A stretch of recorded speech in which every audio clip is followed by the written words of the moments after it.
Welcome to our YouTube channel. I hope કે બધા મિત્રો મજામાં જ હશે, રાઈટ? તો આજનો ટોપિક છે કે તમે કપાસને ટેકાના ભાવમાં કઈ રીતે ખરીદી શકો. જેમ કે અત્યારે સીસીઆઈએ નવી પોર્ટલ લોન્ચ કરી છે કપાસ કિસાન તરીકે. જો તમે આ રજિસ્ટ્રેશન નહીં કરાવો તો તમે કપાસને ટેકાના ભાવમાં ખરીદી કે વેચી શકો નહીં. તો તમારે રજિસ્ટ્રેશન કરવું બહુ ફરજિયાત છે ને. તો તમારે આ રજિસ્ટ્રેશન કઈ રીતે કરવું? તો તમારે આ રજિસ્ટ્રેશન કરવા માટે તમે મોબાઈલનો ઉપયોગ કરીને તમે રજિસ્ટ્રેશન કરી શકો છો.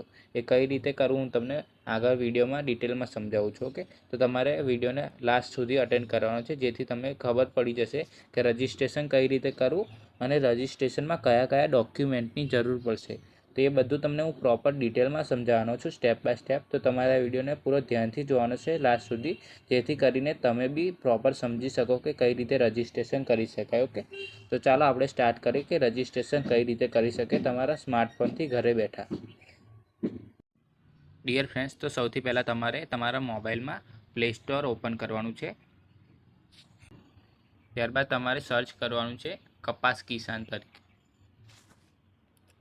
કપાસ કિસાન સર્ચ કરશો એટલે તમને આ એપ્લિકેશન જોવા મળશે કપાસ કિસાન તરીકે. ઓકે, મેં ઓલરેડી ડાઉનલોડ કરી રાખી છે, કેમ કે મારામાં પહેલેથી જ ડાઉનલોડ છે. ઓકે, તો તમે ડાઉનલોડ કરીને ઇન્સ્ટોલ કરી લેજો. ત્યારબાદ ઓપન કરજો કપાસ કિસાન એપ્લિકેશનને. ઓકે, ઓપન કરશો એટલે ફર્સ્ટમાં તમને ઇન્ટરફેસ જોવા મળશે. એમાં તમારે મોબાઈલ નંબર નાખી દેવાનો છે તમારો. ઓકે, તમારો મોબાઈલ નંબર નાખીને ઓટીપી જનરેટ કરી દેવાનો. ઓટીપી જનરેટ કર્યા પછી તમે એન્ટર કરશો ઓટીપી. ત્યારબાદ તમારે વેરીફાઈ ઓટીપી પર ક્લિક કરવાનું છે. ઓકે,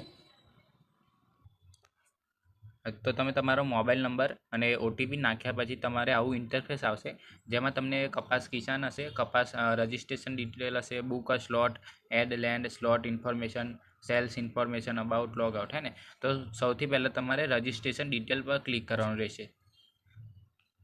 તો આવું ઇન્ટરફેસ આવશે ફાર્મર રજિસ્ટ્રેશન. અહીંયા રજિસ્ટ્રેશન નંબરમાં તમારે કંઈ કરવાનું નથી અને એવું ને એવું રહેવા દેવાનું છે. ત્યારબાદ તમારે સિલેક્ટ ટાઇટલમાં આવવાનું છે.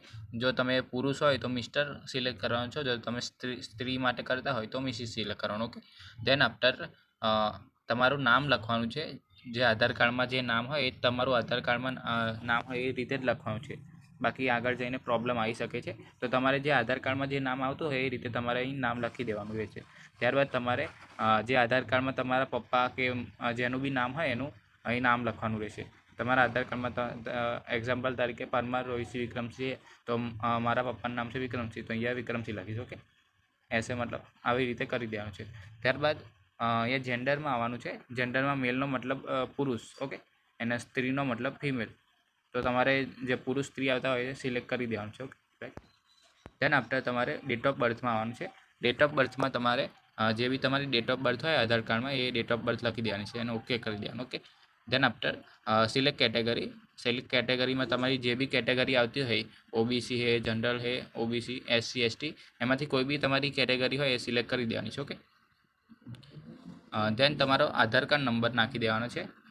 ઓકે, આધાર કાર્ડ નંબર નાખ્યા પછી અહીંયા મોબાઈલ નંબર ઓટોમેટિક આવી જશે, તો મોબાઈલ નંબર ફિલ કરવાની જરૂર નથી રહી. તો ત્યાર પછી તમારે રેસિડેન્શિયલ એડ્રેસ, મતલબ તમારું પોતાનું એડ્રેસ, તમે કરંટ એડ્રેસ જ્યાં રહો છો એ એડ્રેસ ટાઈપ કરવાનું રહેશે. એમાં તમારે વિલેજ આવશે, તાલુકો એન્ડ જિલ્લો, આ 3 વસ્તુ એડ કરી દેવાનું છે. ઓકે, ત્યારબાદ લેન્ડ ડિટેલ, મતલબ તમારી જમીનની ડિટેલ આપવાની છે. તો તમારી જમીનની ડિટેલમાં મતલબ તમે ક્યાંના છો, ગુજરાત સ્ટેટ સિલેક્ટ કરવાનું છે. ત્યારબાદ ડિસ્ટ્રિક્ટ સિલેક્ટ કરવાની રહેશે.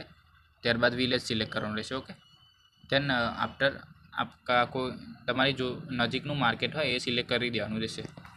ત્યારબાદ તમારે સિલેક્ટ ફાર્મર ટાઈપ, તમે કેવા ફાર્મર છો. ઓનર ફાર્મર મતલબ તમારું પોતાની જમીન હોય, અને ટેનન્ટ ફાર્મર મતલબ તમે કોઈ બીજાની ગીરે કાં તો ભાડે ચોથે ભાગે હશે એવી રીતે જમીન કરે છે ને, એને ટેલેન્ટ ફાર્મર કહેવાય છે. એ રીતે તમારે સિલેક્ટ કરવાનું રહેશે.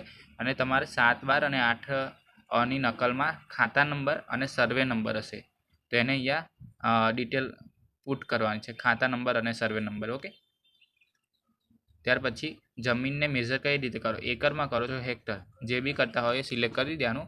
પછી તમારી પોતાની કેટલી જમીન છે એ અહીંયા ટાઈપ કરવાની છે, અને તમે કેટલી જમીનમાં કપાસનું વાવેતર કર્યું છે એ અહીંયા ટાઈપ કરવાનું છે. ઓકે, ત્યારબાદ તમારે આવશે સિલેક્ટ ક્રોપ ટાઈપ, મતલબ તમે કપાસનો ટાઈપ કયો છે, ટ્રેડિશનલ ક્રોપ છે, HDPC છે, દેશી કોટન છે કે ક્લોઝર સ્પેસિંગ. તો અહીંયા તમારે HDPC ક્રોપ આવશે. ત્યારબાદ તમારે કપાસનું વાવેતર કેટલી જમીનમાં કર્યું છે, કેટલા વીઘા છે, કેટલા એકર છે, અહીંયા લખી દેવાનું છે. ઓકે. ત્યારબાદ તમારે અહીંયા ધ્યાન રાખવાની બાબત છે અહીંયા upload Aadhaar and farmer photo. તમારો આધાર કાર્ડ અહીંયા અપલોડ કરવાનો છે અને ફાર્મરનો ફોટો અપલોડ કરવાનો છે. એ ધ્યાન રાખજો કે ઇમેજમાં જ હોવો જોઈએ, પીડીએફમાં ના હોય. Okay. Than after upload document in PDF only. ડોક્યુમેન્ટમાં તમે 7/12/8ની નકલ જમા કરાવી શકો છો. તો આગળ ડોક્યુમેન્ટ વિશે પણ સમજીએ. ઓકે. તો તમે આ રીતે રજિસ્ટ્રેશન કરી શકો છો ફાર્મર રજિસ્ટ્રીમાં. ઓકે. અને કયા કયા ડોક્યુમેન્ટની જરૂર પડશે હું તમને આગળ સમજાવું છું. તો વર્ષ 2025-26માં કપાસના ટેકાના ભાવમાં ખરીદવાની બાબત. તો અહીંયા મેં તમને એક ફોટો અપલોડ કર્યો છે. એમાં તમને રજિસ્ટ્રેશનની લાસ્ટ ડેટ છે 30/9/2025. સ્ટાર્ટિંગ છે 1/1/9/2025 થી 30/9/2025. ઓકે. તો તમે કપાસ કિસાન એપ્લિકેશન ડાઉનલોડ કરીને તમે રજિસ્ટ્રેશન કરી શકો છો. મેં તમને અત્યારે સમજાવ્યું. ઓકે. ધેન તમારે કયા કયા ડોક્યુમેન્ટની જરૂર પડશે એ તમારે ધ્યાનથી જોવાનું છે. તમારે એક પાસપોર્ટ સાઇઝનો ફોટો જોઈશે, મોબાઈલ નંબર જોઈશે તમારો, અને બેંક ખાતા સાથે લિંક આધાર કાર્ડ.